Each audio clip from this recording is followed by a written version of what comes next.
Yesus bara-baraan gooftaa. Kutaawwan guyyaa irraa sadan kana yoo ilaallu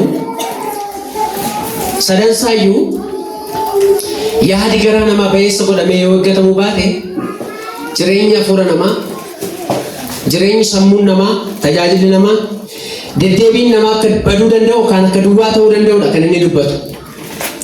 Isaanuma kanarratti hundaa'ee kutaa nama guyyaa har'aa nu kenname jalqabarraa seera uumamaa boqonnaa 4 lakkoofsa 3 kaasee hanga 15tti kan jiru waa'ee Abeeliif Qaayil kan inni dubbatu. Qaayil jallinaan yaadi garaasaa guutamuuf booji'amuurraan kan ka'e inaaffaa hadhaaf summaa keessa galuurraan kan ka'e obboleessa isaa ajjeesuu isaati kan nuyi arginu. Qolaasiyaas isa kutaa lammaffaa Qolaasiyaas irra isa jiru immoo 5 kaasee hanga 11tti kan jiru namummaa moofaan jireenya namaa yoo dhuunfate yaada Waaqayyoof qajeelummaa Waaqayyoo mootummaa Waaqayyoo barbaaduurraa qalbii namaa akka inni kaasu yaadi garaa namaa yoo eeggatamne xuraa'ummaatti, ejjatti, sobatti, hannatti jireenya gadhiisiitti akka inni nama gashuudha kan inni dubbatu. Inni dhumaa immoo eekamsi, aariin, jibbi yaada gargar ba'e yookaas yaada hadhaa, aarii hadhaa, inaaffaa hadhaan waaqeffannaa namaa gatee akka dhabsiisu akkuma Qaayil sanaa inni Maatiyos boqonnaa 5 lakkoofsa 21-26tti jirus garaan keenya eenyummaa keenyaaf bu'uura akka ta'e walitti dhufeenya waaqeffannaan Waaqayyoo goonu gatii argachiisuus gatii dhabsiisuuf akka danda'u dubbata. Kanaaf yaada garaa keessan ba'eessa godhaa yookaan yaada garaa kee ba'eessa godhi eeggatu mata duree jedhu waliin ilaallachaa. Isa jalqabaa kana kutaa seera uumamaa yoo ilaalle seera uumamaa kana kan barreesse Museedha. Museetu barreesse macaafa 5 jalqabaa macaafa seerotaa, seera ba'uu, seera keessa deebii, macaafa seera uumamaa isaan kan seera Lewwotaa Museedha barreesse jedhamee dubbatama. Barri macaafni kun itti barreeffame dhaloota Kiristoosiin dura jechaadha. Bara 1440 hanga 1400tti dhaloota Kiristoosiin dura jedhamee tilmaamama. Kaayyoon macaafni seeraa kun barreeffamee fi akkuma seera uumamaa boqonnaa 1 irraa kaafnee ilaallu waa'ee uumamaa akkaataatti Waaqayyo uumama toora qabsiise. Akkaataatti lafti kun uumame, akkaataatti samiin kun uumame, akkaataatti Waaqayyo lafa kana utubaa isaa otoo hin beekin lafa akkas guddatu kana akkaataa ittiin diriirsee namoota tulluuwwan, gaarreewwan garaagaraa, galaanota garaagaraa irra diriirse. Isa kana akkaataa isaa ibsuudhaaf barreeffame. Inni kan biraa akkaataatti cubbuun gara biyya lafaatti dhufe. Seera uumamaa boqonnaa 3 irraa kaasanii kufaatii dhala namaa jannata keessa namni gadi ba'ee akkaataatti namni shaakala cubbuu adeemsa cubbuu akka inni jalqabe Addaamiif Hewaan irraa jalqabe. Kutaa keenya guyyaa irraas dabalatee immoo akkaataatti Qaayil Abeel irratti yaada ammeenyaa fi yaada jibbaa inaaffaa hamaa keessa galuudhaan akkaataa inni obboleessa isaa ajjeesse sana ibsuudhaaf barreeffame.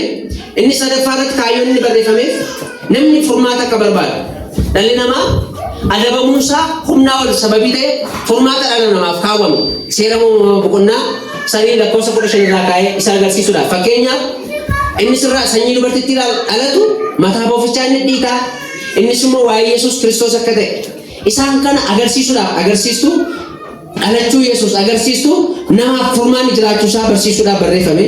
Inni sadaffaa kaayyoonni barreeffame seenaa saba Israa'el waa'ee Abrahaam yoo ilaaltan waa'ee Isaaq, waa'ee Yaaqoob, waa'ee Yoosef amma seera uumamaa boqonnaa 50 yoo ilaaltan Yoosef akkaataa kamitti inni abjuusaa jireenya isaa sodaa Waaqayyoo keessatti eeggatee hangafummaa isaa qulqullummaa isaa eeggatee akkaataa inni jireenya Waaqayyoon gammachiisu akkatti jiraate agarsiisuudhaaf akkaataatti Abrahaam Waaqayyoo adda ba'ee adeemsa lafa onaa, jireenya lafa onaa, shaakala lafa onaa hundumaa keessatti Waaqayyoo wajjin hariiroo godhatee kakuu isaa abdachiifame sana argatee barsiisuudhaaf kan inni barreeffame. Inni kan biraa karoora Waaqayyoo dhala namaaf qopheesse isuma nama jedhedha. Isa kana barsiisuudhaaf macaafa seera uumamaa kana keessatti waa'ee garaa iddoo baay'eetti rakkoo guddaa uumeera. Yoo Esawu ilaaltanii Esawus garaadhaaf jedhee hangafummaa isaa akka dhabe argitu. Asis Qaayil yaadi garaa isaa hammeenyaa fi inaaffaa sirriin taane guutamuurraan kan ka'e akkaataa inni obboleessa isaa ajjeese argitochaa. Garaan jireenya kiristaanaa keessatti baay'ee wanta murteessaadha. namni waanuma garaa isaatti yaade jiraata waan ta'eef Yesuus bara baraan gooftaan. Seera uumamaa boqonnaa sadii boqonnaa afur kana keessatti Qaayel aarsaa dhiyeessuudhaaf gara Waaqayyootti dhiyaate. Qaayelii fi Abeel ijoollee Addaam warra jalqabaati. Isaan kuni Abeel nama aarsaa isaa nama garaa guutuudhaan Waaqayyoof dhiyeessan yookaas amantiidhaan nama dhiyeessan. Aarsaan Abeel aarsaa akkamitti hojjetan? Aarsaa garaa irraa madde, aarsaa qulqullummaa irraa madde, aarsaa amantii irraa madde. Abeel kun nama maal ture? Nama hoolota tiksituu ture. Tiksituu hoolaati. Nama hoolota eegu, nama hoolota yeroo aarsaa dhiyeessummaa warra coccoomoo filatee, warra gaarii ta'e, warra ijatti bareedan isa Waaqayyoof dhiyeessedha jedha. Kennaa isaa keessaa kennaa isa hangafa. Aarsaa isaa keessaa aarsaa isa hangafa Waaqayyoof dhiyeesse. Qaayel garuu aarsaa dhiyeessuudhaaf akkuma Abeel fuula Waaqayyootti dhiyaateera. Fuula Waaqayyootti gaafa dhiyaatu Waaqayyo gara aarsaa Qaayeliin hin ilaalle. Sababiin inni ilaalleef maal kan jedhu ni ilaalla.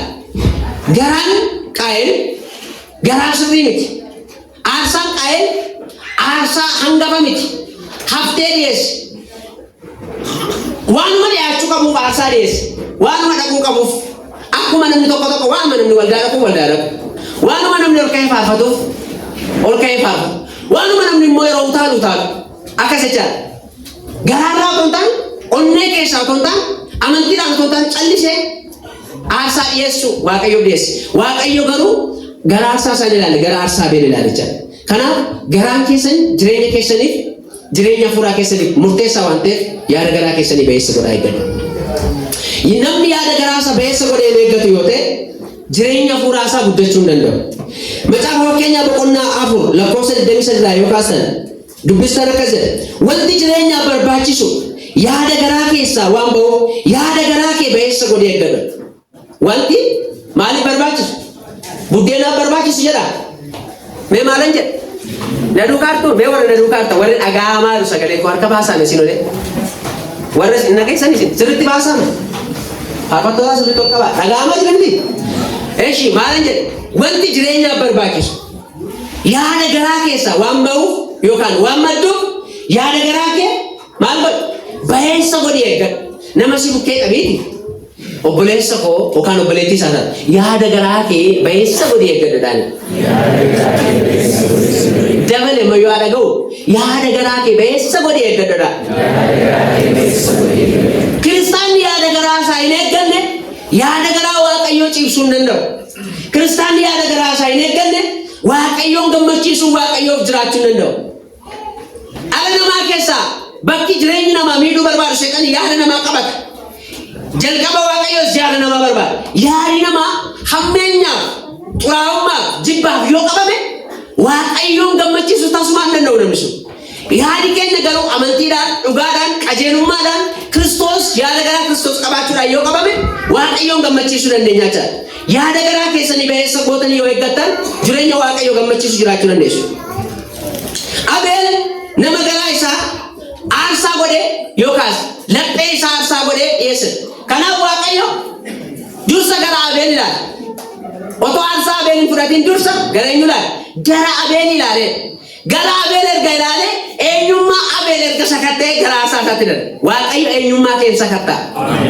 Mee Waaqayyo eenyummaa koo hin ilaala daabi? Deddeebinu Abeeliin nuti jennu faarfannaa nuti faarfattu Waaqayyo xurgaa hundura garaa kee Waaqayyo arguu barbaada. Laphee keetii Waaqayyo ciibsuu qabda. Waaqayyoof kennuu qabda. Lapheen Waaqayyoof hin kennamne aarsaa Waaqayyoof kenname tokko dhiyaachuu yookaan aarsaa Waaqayyoof qulqullaa'e dhiyeessuu hin danda'u. Waaqayyo laphee keessa na argata. Waldaa keessatti inni barbaachisu laphee. Namni baay'een hin argama, namni baay'een hin jiraatu. Jireenyi nuyi waldaa keessa teenyee jiraannu yookaan jireenyi nuyi mana Waaqayyootti deddeebinu garaa dhugaa Waaqayyo nurraa barbaada. Gara Abeel erga ilaale booda gara aarsaa isaatti ce'e. Nummoo dursinee Waaqayyoon aarsaa keenyaan afaan qabu barbaada. Faarfannaa keenya Waaqayyoon ija isaa dhokfuu barbaada kan inni nu agarra. Jireenya barbaada. jireenya nutti tolu jireenya gadhiisii jiraachaa waaqayyoo maal godhe faarfannaa keenya finnaaf kennaa keenya kan dursu garuu jireenya keenya waaqayyo jireenya keessan baay'isa godhanii kee gaddasinaa sinaa gargaara. Namni yaada garaasaa yoo hin eegganne maal ta'a? Yaadi garaa namaa yaadi garaa kiristaanaa bakka boqonnaa hafuura qulqulluuti. Namni Kiristoosin simatee of keessatti keessummeessuu barbaadu xuraa'ummaa dhiisuu qaba, jibba dhiisuu qaba, hamii dhiisuu qaba. Waan waaqayyoon nurraa ari'atu, waan foolii Kiristoos nurraa ari'atu ofirraa dhiisuu qabna miti ree. Namni yaada garaasaa bayeessa yoo hin godhee yoo hin eegganne maal ta'a? Namni garaasaa yaada garaasaa bayeessa godhee yoo eeggate dubbiin waaqayyoo waan inni ta'u lafa ni ka'a. Namni yaada garaasaa immoo akka hafuurri qulqulluun barbaadetti akka waaqayyoon jaallannetti yoo itti jiraate waan inni ta'u jira. Tokkoon keessan ta'uu gaafadhee namni yaada garaasaa yoo hin eegganne maal ta'a otoo isin jedhee naa tarreessuu dandeessu. Waaqayyo jireenya namaa shaakalchiisu. Namni yaada garaasaa bayeessa godhee yoo hin eegganne tokkoffaa cubbuudhaan mo'ama. Cubbuu Yesuus gooftaa. Mee cubbuu jedhame. Yaadi garaa keenya akka ta'utti akka dubbii waaqayyootti hin eegganne yoo ta'e cubbuun nu mo'a. Cubbuun gaafa jireenya keenya mo'atu immoo bu'aan cubbuu maal? Sodaa waaqayyoo keessaa dhabee. Bu'aan cubbuu maal saba? Garaan keenya nutti. Mee maali bu'aan cubbuu? Faarfattoota man gaafata. Bu'aan cubbuu maal? Bu'aan cubbuu maal saba? Namni gaafa cubbuu hojjetu jireenya jiraatamu hundua. Ooniin du'a miti. Ooniin namni iddoo hin taanetti dha'ee ajjeesuu danda'a garuu bu'aan cubbuu hafuura namaa ajjeesa. Hafuura keenya isa waaqayyo gatii dhiigaa miti ajjeesa cubbuun. Abeel seera uumamaa boqonnaa afur lakkoofsa torbarraa akkas jedhaan waaqayyoo. Qaayiliin waaqayyo yommus Qaayiliin maaliif aartee bobaati? Maaliif mataa buufte? Wanta gaarii otoo hojjetta turte miti ree? Wanta gaarii hojjettu yoo ta'e garuu cubbuun balbala kee dura riqee si eeggata. Si argachuus hin kajeele. Ati garuu isarratti aboo godhadhu jedhe. Yesuus gooftaa. Maaltu si eeggata? Cubbuun balbala kee dura ribee si eeggata. Yaa Qaayil hin goyoomin. Balbala kee dura cubbuun ribee waan si eeggatuuf ati isarratti dammaqaa ta'e. Maaliif akkatti dubbata waaqayyo? Yaada garaa Qaayil keessatti sanyiin hinaaffaa dhalateera. Sanyiin hinaaffaa aarsaan Abeel kan isaa caalu. Sanyiin hinaaffaa kun gaafa dhalatu hin guddata cubbuun. Guddachaa deemu hinaaffaa ta'e keessatti dhufe hinaare hinaafe samboodoo gara ajjeesutti deema waan ta'eef waaqayyo maaliin? Elaa cubbuun balbala kee dura ribee si eeggata waan ta'eef cubbuu kanaan hin mo'amin jedheen isarratti humna godhadhu jedheen. Waaqayyo hafuura cubbuu irratti humna godhachuu nuuf kenna. Otuma waaqayyo akkatti itti dubbatu, otuma waaqayyo cubbuu kana irratti humna godhadhu, otuma waaqayyo cubbuun ribee si eeggachaa jedhu yaada garaasaa qoradeeffachuu Qaayil ammayyuu hammeenyaan summaa'e. Obboleessa isaatti hin naafe. Sababii kanaaf obboleessa isaa wajjin achi baasee haasee dhoksaatti ajjeese. Waaqayyo garuu inni dhoksaatti argu dhiiga Abeel otoo itti iyyatu hin dhage. Waaqayyo garaa kee bayeessa gootee akka eeggattu si gargaara. Ameen. Cubbuun balbala kee dura ribee si eeggata. Kana jechuun yeroo kamitti illee kiristaanota waaqayyoof jiraatan cubbuun hin adamsaa jechuudha. Gaafa hojjetu cubbuun si adamsaa. Gaafa deessu cubbuun si adamsaa. Gaafa dubbattu cubbuun si adamsaa. Garuu ribee isa si eeggatu kanatti dammaqaa ka'uudhaa jira. Hafuura qulqulluudhaan cuubamtee jireenya kee geeddartee wanta mataa dhoqqatee sitti dhufu irratti moo'icha argachuudha jira. Ammayyuu waaqayyo Qaayil akka badu hin barbaadu. Maaliif namni kun waaqayyo tume fakkaattii isaa waan ta'eef garuu otuma waaqayyotti dubbatu mata jabinni Qaayil Abeelin akka ajjeesu godhe. Otuma waaqayyo isinitti dubbatu warri diddan waaqayyo irraa jalqabee shinaadeeffatu. Otuma waaqayyotti dubbatu namni baay'ee mataa jabaa. Otuma waaqayyo deebi'ee namni baay'een ija dhiibee cubbuutti deema. Otuma waaqayyo baay'ee namni baay'een bakka hin nagoo. merka keessa ol fuudha waaqayyo afuura cubbuu keessaa butee nu baasu nu achaapesu amiin deemuu keenya barbaada waaqayyo garaa keenya sammeenyaan sukkuumame sana dhiquu barbaada dhiiga isaa qullaa'e ilaarra ganama alaarri waaqayyo dhiiga isaan jireenya kee qulleessu amiin humna godha qaayil sababiinsa yaanni garaa isaa cubbuu waan boojameef obboleessa isaa ajjeesuu irraa ka'u of hin deemne waan argeef waaqayyo dursedhe inni garuu mataa isaa jijjiiruu jireenya isaa jijjiiruu obboleessa isaa ajjeesuu dhiisuu hin barbaanne jira yaanni garaa namaa yoo hin eegamne firoo tokko oddoo kuusaa cubbuu ta'a kuusaa cubbuu yaanni garaa keenya gaafa hin eegamne cubbuu kuusa akkuma namni mana galmeetti waan gaggaarii ta'e tokko seenaa gaggaarii ta'e tokko dalagee kuusu namni yaada garaa isaa hin eegamne immoo cubbuu kuusaa wala guyyaa guyyaa galmee cubbuu kuusa waaqayyoon dubbisa waan ta'eef waan kuusan of eeggadha ameen waaqayyo jireenya keenya mootummaa isaaf qopheeffachaa jira waaqayyo laphee keenya mootummaa isaaf qopheeffachaa jira waaqayyo firoota koo jireenyuma asii kanaaf qofa nu waamne jireenya biyya waaqarraa waamamu mee akkas wal qabadhaati jireenya biyya waaqarraa waamamtee waliin jira jireenya biyya waaqarraa waamamu cubbuurattumna godhadhoodhaani cubbuurattumna godhadhu yoon godhattu ta'edhaani cubbuurri dheesii eeggataadhaani madda cubbuu kana madda gidiraa jireenya namaatti isa fidu kana seexana irratti dammaqaa yoon taanu ta'e yaada waaqayyo jiraachuu hin dandeenyu waaqayyoon gammachiisu yoon kan nuyi dandeenyu yaada isaa yoo jiraanne yaadi waaqayyoo kun immoo yaada keenya wajjin walii galuu barbaada namoonni baay'een lapheen isaanii jireenyi isaanii otuma isaan lolu waldaa ta'u otuma isaan dhibbisuu faarfatu otuma isaan dhugaa ba'uutti tajaajilu waaqayyo garuu hafuura tasgabbaa'ee hafuura isaaf qullaa'ee tokko nu arguu barbaada otuma lapheen keessi loluutti jabaattee cubbuuratti didda taanaan maal siin jedha waaqayyo deebii waaqayyo jireenyaaf sididaa jira lapheen kee hafuurri qulqulluu lakkii hin ta'u yaada garaa kee gad wanta ati gochaa jirtu kun cubbuudha wanta ati gochaa jirtu kun waan biyya lafaati wanta ati gochaa jirtu kun gidiraadha baay'ee keessaa waan siin jedhu laphee keessa wajjin laphee keessa dhugumatti kiristoosin fudhatanitti yoo ta'e hafuura qulqulluu jira waan ta'e isa hafuurri qulqulluu sin keessaa sinitti dubbatu dhagaa namni baay'een hafuura qulqulluu keessa isaa qaxaqaxaa oola namni baay'een hafuura qulqulluu keessa isaa didaa oola hin didee qaayee dhaga'uu dide sababii kanaaf achi baasee obboleessa isaa ajjeese waaqayyo ilaalee dhiigaa Abeel otoo iyyatu dhaga'ee eessa dhadhee inni feeqaa jedhe obboleessi keessa dhannaan haadha ta'e gaadhe obboleessa kun ajjeese ilaalame haadhoosaa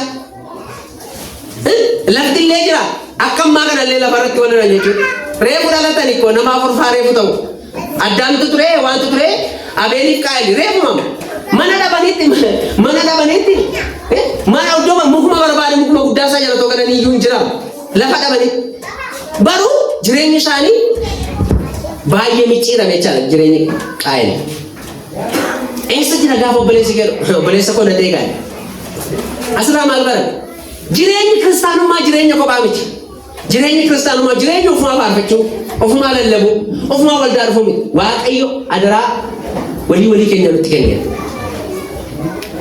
kana suutuma deesin barsiisaa waaqayyo maanguddoota jiran kana walitti kenneera waaqayyo amantoota jiran kana walitti kenneera wangeelaawii qofaatti hin kennine nuun warra koree dargaggootaa qofaatti yookaan faarfattoota qofaatti hin kennine walii keenya gaafa namni badu nunni butaanaan yaadi garaa keenya badeera jechaadha gaafa namni kufu nunni butaanaan waaqayyo eessa jira obboleessi kennu jechaa jira ta'a waaqayyo mee namoota isin adeemsa wajjin jalqabdanii isin biraa harcaan akka ilaaltan barbaada ameen eessa jira eessa jira manni wajjin kaleessa faarfachaa turre eessa jira inni kaleessa wajjin kadhannaa deddeebi'aa turre eessa jira inni wajjin kaleessa waldaa dhufaa turre eessa jira namni baay'een eessa jira ana teegaa wanta digoote kun ija koo duratti mul'ateera waan ta'eef kana booddee akkuma dhiiga obboleessa kee dhangalaafte jooraa taate dee waaqa jooraa lafarraa nama iddootti godhu hin qabne wayiin si godhaadhe waaqayyo gatii nama isaa hin ilaala waan ta'eef ameen nama garaa qajeelaa qabacheese nama garaa sirrii qabacheese waan tokko yoo itti nagaamne ana beekaa ana teegaadhe obboloota garaa keessan eeggadhaa malee cubbuun sin mo'achuu barbaada namni garaa isaan eegganne cubbuun mo'ama cubbuun Abeel cubbuu qaba ture hin turre Abeel. Qaayil garuu hinaaffaan isaa gara ajjeechaatti guddate. Aaree boba'uun isaa gara ajjeechaatti guddate. Sababii sanaaf cubbuun balbala isaa ribee jiru maal godhe? Akka inni dhuunfatamee obboleessa isaa irratti firdii hadhaa fudhatu godhe. Sana booda obboleessa isaa ajjeesee jira. Ajjeesaa ta'e jira. Waaqayyo warra dhugaan isaanii badeef hin farade. Warra dhugaan isaanii badeef hin farade. Akkasuma wangeelatti jooraa godhe. Lafa namatti goree hafuura baafatu hin qabne wayii isa godhe Waaqayyo. Akkasi garaa keenya akka eeggannu Waaqayyo nu gargaara. Yaanni garaa fayyaalessi namni fayyaa garaa fayyaalessa qabu tokko milkaa'uu obboleessa isaatti gammada. Ofaa ilaalu firoota kun. Yaada garaa keenya yoo eegganne inni lammaffaan maal taana yookaan maaltu taana? Lama jireenya namummaa moofaa keessa argamu jiraan. Jireenya namummaa moofaa. Namni yaada garaa isaa eegganne namummaa hafuuraa, namummaa haaraa isa karaa Kiristoos argame shaakaluu hin danda'u. Qolaasiyaas 3 lakkoofsa 5 irraa kaasee hanga 11tti nama dubbisuun barbaada.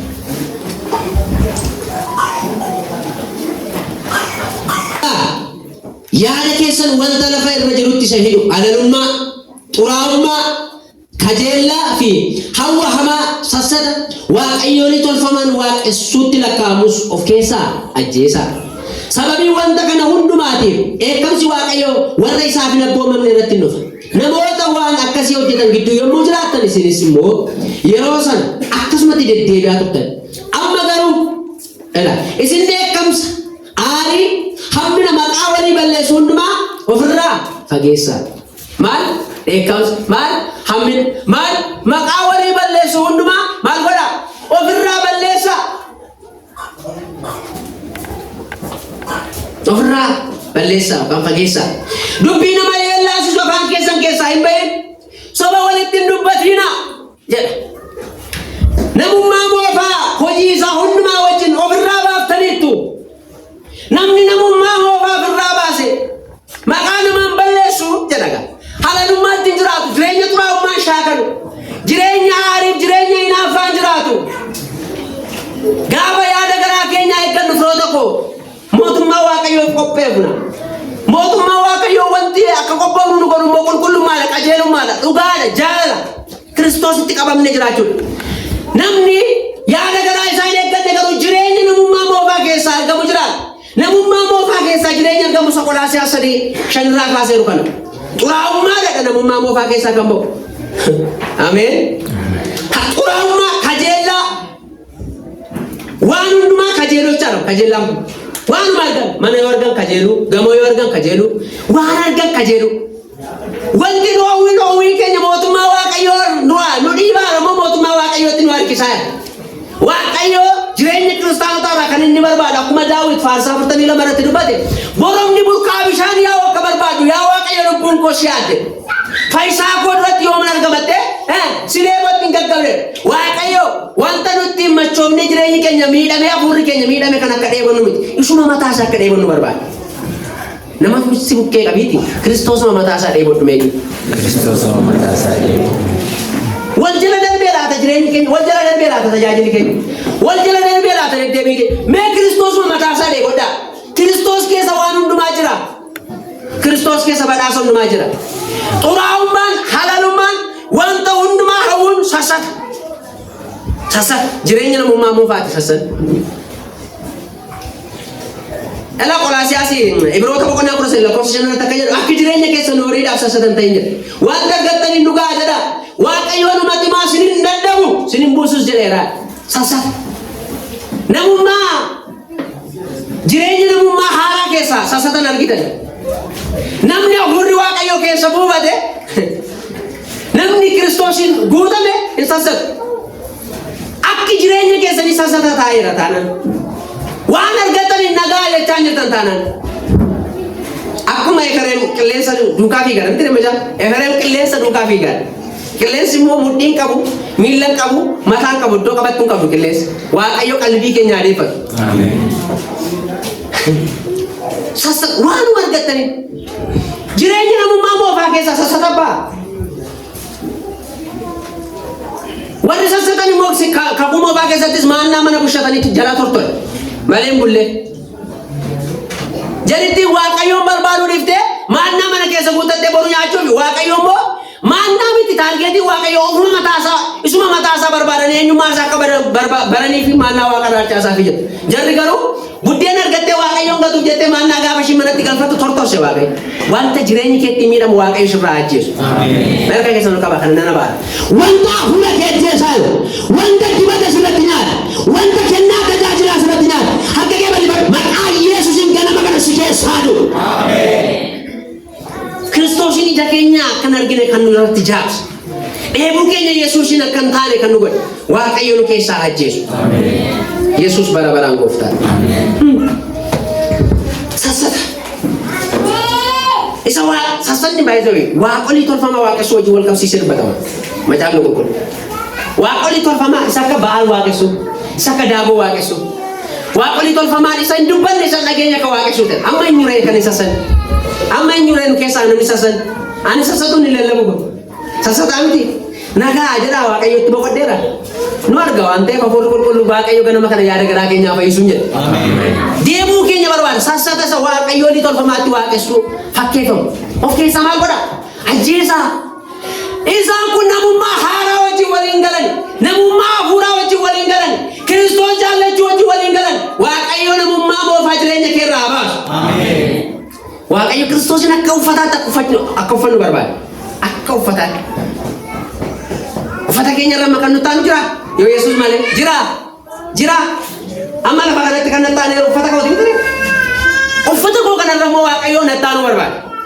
Yesuus uffata keessan kana irra sinitti aanu barbaada isin immoo uffata jettanii Yesuusin gadi baasaa nyaataa jettanii dhugaatii jettanii waan darboo jettanii boqonnaa tokkorratti wanta waaqa ilaali boqonnaa sadii lakkoofsa tokkorratti Qolaasiyaas kan wanta waaqa keessaa iddoo Kiristoos jiru isa maal godha barbaadaa jedhamu yaada keessan achitti dhaa'e wanta mootummaa waaqayyoo keessaa galsin argisu maal godha of keessaa ajjeesaa warra akka sassataa warra akka xuraa'ummaa warra akka eekamsaa warra akka aarii warra akka maqaa walii balleessu hundumaa maal godha ofirraa fageessaa wanta nama dubbii nama yellaassu dubbachuu namni baay'ee nama yaada garaasaa sababii hin eeggamne waan barbaade qalladha waan barbaadedha an tokko fooliin Yesuus irraa nurgaa'u sitti gaafa laala fooliin Yesuus irraa urgaa'u furu ta'u nurraa urgaa'u waaqayyo karaa keenya biyya lafaatti urgaa'u barbaada ameen waaqayyo karaa keenya biyya lafaa dhaggeessifachuu barbaada soba walitti hin dubbatina namni qaxaqqateema sobaa guyyaa sobaafaa kabaja namni baay'een keessa darbee ciraama keessuma ba'ee guyyaa sobaafaa kabajamu biyyi simmuudateen beeku guyyaa sobaafaa kabajata uummanni keenya aadaa biyya biraa fudhate waaqayyo garuu soba maal godha keessa walitti hin dubbatina isaan kun hundumtinuu namummaa moofaa argisiisu namni yaada garaasaa yoo hin eegganne isaan kana jiraatan aariin achi keessaa madda xuraa'ummaan jibba achi keessaa madda maqaa walii balleessuun achi keessaa madda inaaffaan achi keessaa madda namni yaada garaasaa hin eegganne isaan kanarraa fagaachuu danda'u waaqayyo garuu jireenya mootummaa isaa sababii nu kaadhimmateef sababii nu jaallatuuf isaan kana wanta mootummaa kooraachisin dhiiba ofirraa fageessaa nu jedha mee warri nan fageessattan harka keessan baasaa harka keessan rukutaa galateeffadhaa waaqayyo waan kana nuti biroo tokko warra namummaa haaraa karaa Kiristoos argameeffachuudhaaf waamamne akkuma dubbii waaqayyo Qolaasiyaas kanarratti dubbatu namummaa isii akka jedhu lakkoofsa 10 Qolaasiyaas 3 lakkoofsa 10 namummaa haaraa uffattanidha inni hubannaa isa fakkaattii isaan isa uume bira ga'uudhaaf yeroo hundumaa haareffamuutti jira namummaa haaraa Roomaa erga warra Roomaatti argame boqonnaa 6 lakkoofsa 6 irraa ka'eeru nuyi deebinee garba cubbuu akka hin taanetti dhagni keenya inni cubbuu hojjetu akka baddu baafamuuf namummaan keenya inni moofaan isa wajjin akka fannifame beekna namummaan keenya inni qaba inni moofaan inni cubbuu nu hojjisiisu inni nama nu hamachiisu inni yaada hamaa akka yaanu nu godhu inni naafaan akka guutamu nu godhu Kiristoosii wajjin akka fannifame beekna namni yaada garaasaa yoo hin fannifne Kiristoos duukaa danda'ee tulluu qulqullummaarra dhaabachuu danda'u tulluu qulqullummaarra dhaabachuudhaaf Kiristoos keessatti of dhiisuu qabna waaqayyo Kiristoos keessatti of dhiiftaniif tulluu qulqullummaarra akka jiraatan sinaa gargaara Inni sadaffaan kan dubbadde naaban inni sadaffaan namni yaada garaa isaa yoo hin eeggan obboleessa isaa jibbee walitti dhufeenya isaa Waaqayyoo fi nama waliin balleessa. Namni yaada garaa isaa yoo hin eeggan namoota wajjinis nagaan jiraachuu hin danda'u, Waaqayyoo wajjinis nagaa jiraachuu hin danda'u. Yoo laafsanitti ta'e wangeela Maatiyos boqonnaa 5 kana keessatti aarsaa dhiyeessuudhaaf jedhama. Lama aarsaa lattee akkuma Abeel faasan, akkuma Qaayil faasan. Lama aarsaa lattee obboleessa kee akka miite, akka yaada isaa miite yoo sitti dhagahame kennaan kee aarsaan kee achumaa ta'uti dhaqiitti deebii maal godhe? Araara buusii. Kan nama ajaa'ibu kutaa kana keessaa joofaa namaan jechuun, raatuu namaan jechuun, jechoota hin mallaamilee nama cabsan dubbachuun yaada garaa ofii eeggachuu dhiisuu keessaa maddaadha dubbii Waaqayyo. Namni gaafa arraba keessan irraa jechuun ulfaataan gaaddidduuf sodaa Waaqayyoo qabne gaafa ba'an araddaa. Nama tuffachuun akka barbaadan jecha namaan jechuun Waaqayyoon dheekkamsiisa. Hannama ajaa'ibu kakuu mootaa keessatti dha. Namni nama ajjeese hin ajjeefama akka tan dhageessanii ture. Kakuu haaraa keessatti immoo hin cimne nama ajaa'ibu. Namni namatti dheekkame yoo aariin sun gara ajjeesutti waan deemuuf jireenya mootummaa Waaqayyoo keessaa qooda akka qabne dubbata. Maal gochuu qaba ree? Namni yaadni garaa isaatti wanti Waaqayyoon gammachiifne gaafa dhufu fuula Waaqayyootti jilbeeffachuu qaba jechuudha. Raatu tuffii jechoota hin taane, jechoota doofaa, jechoota akkasii macaafa dubbatan. Wantoonni akkasii kun Waaqayyo irraa nama fageessu. Namoota irraas nama fageessu. Amma namni to'atti doofaa tuni, to'atti raatu tuni, to'atti akka malee arrabsitu si jaallatu jira. Hin jiraa? Eshi Waaqayyo irraa anoo nama kanas yoo ni shamaa rakkoo qaba. Waaqayyootti dhiyoonni adda nagaa yoo jettan immoo jireenyi immoo kiristaanummaa sirriin immoo Waaqayyoo fi nama gidduudha. Kabi Yesus Kristos fannoo irratti dhiiga isaa dhangalaase yookaan goolii guddaan Yesus Kristos fannoo irratti dhiiga isaa dhangalaase namoota du'a keessaa baase waa'ee maali? Waa'ee mukootaati.